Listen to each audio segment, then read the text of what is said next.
आजचे सत्कार मूर्ती आदरणीय आपल्या सर्वांचेच मार्गदर्शक आदरणीय राणेसाहेब, या राज्याचे लोकप्रिय मुख्यमंत्री आदरणीय देवेंद्रजी फडणवीस साहेब,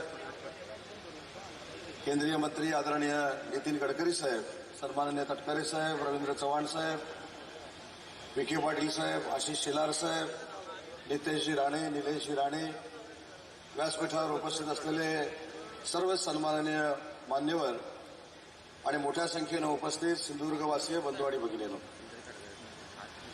मी राणेसाहेबांना शुभेच्छा देत असताना माझ्या आयुष्यातला एक किस्सा जो राणेसाहेब विसरले असतील असा किस्सा या ठिकाणी मी सांगणार आहे. साहेब, मी 2004ला पहिल्यांदा विधानसभेचा आमदार झालो आणि विधानसभेचा आमदार झाल्यानंतर विधानसभेमध्ये कसं भाषण करतात त्याच्यापेक्षा कशी शपथ घेतात ही देखील मला माहीत नव्हती. आणि आमदारांच्या शपथविधीचा कार्यक्रम सुरू झाला.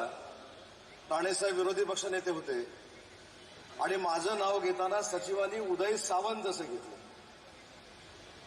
मी घाबरलेलो होतो. उदय सावंत काय किंवा उदय सामंत काय, पहिली शपथ घेऊया आणि आमदार होऊया या मनस्थितीमध्ये मी होतो. परंतु राणेसाहेबांनी विरोधी पक्षनेते म्हणून उभं राहून सांगितलं की हा माझ्या कोकणचा आमदार आहे, त्याचं नाव तुम्ही चुकलेलं आहात, त्याचं नाव उदय सामंत आहे, तुम्ही उदय सावंत म्हटलंय, म्हणून कुठच्याही परिस्थितीमध्ये सभागृह बंद करा, टायपिंग मिस्टेक सुधारा आणि पुन्हा सभागृह सुरू करा. अशा पद्धतीनं राणेसाहेबांनी 10 मिनिटं सभागृह उदय सामंतच्या कोकणातल्या कार्यकर्त्यासाठी बंद केलं होतं. आणि म्हणून राणेसाहेबांचा प्रवास आम्ही देखील 25 वर्ष आमची आमदारकी असताना बघितलेला आहे. जरा जरी राजकीय ताकद वाढली तर ठीक आहे, पण निलेशजी तब्येतीमधली ताकद वाढली तर राणेसाहेबांचा फोन पण येतो आणि बघितल्यावर सांगतो, अरे बाबा पोट कमी कर. तर त्याच्यामुळे हा संकल्प मी आज वाढदिवसाच्या निमित्तानं राणेसाहेबांच्या करणार आहे की 75वा वाढदिवस साजरा करत असताना अनेक वेळा जे राणेसाहेबांनी मला सांगितलंय की तुझं पोट कमी झालं पाहिजे, जाडी कमी झाली पाहिजे, ते आता 1 वर्षामध्ये शक्य होतं काय, हा संकल्प राणेसाहेब तुमच्या निमित्तानं मी इथं करणार आहे. कारण राणेसाहेबांचं कौतुक आता कुलकर्णी साहेबांनी केलं, अनेक गोष्टी त्यांनी सांगितल्या. पण मुख्यमंत्री महोदय, मला अजून एक महत्वाची गोष्ट सांगायची आहे जी कोकणी माणसामध्येच असू शकते. अनेक वेळा संघर्ष देखील झाले. निलेशजी त्याला साक्षीदार आहेत, नितेशजी त्याला साक्षीदार आहेत. पण संघर्ष झाल्यानंतर देखील स्वतःमध्ये कुणी काय बदल केले पाहिजेत हे माझ्यासारख्या कार्यकर्त्याला बोलून सांगणारे राणेसाहेब होते.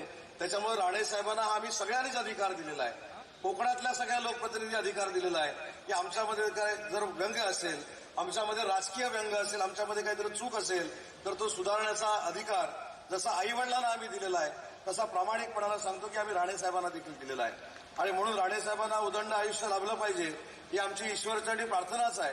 परंतु मगाशी उल्लेख करताना असा उल्लेख करण्यात आला की पंचायत समिती सदस्य झाले, जिल्हा परिषद सदस्य झाले किंवा जिल्हा परिषदेचे अध्यक्ष झाले तर आपुलकीनं राणेसाहेब त्यांना बोलवतात.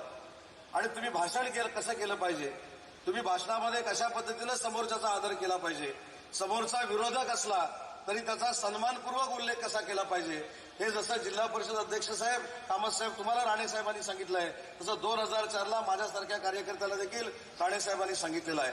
त्याच्यामुळे राजकारणाचा खऱ्या अर्थानं संस्कार जपण्याचं काम या कोकणातनं राणेसाहेबांनी केलंय. त्याच राणेसाहेबांना पुन्हा एकदा वाढदिवसाच्या निमित्तानं मनपूर्वक शुभेच्छा देतो आणि माझं मनोगत संपवतो. जय हिंद, जय महाराष्ट्र.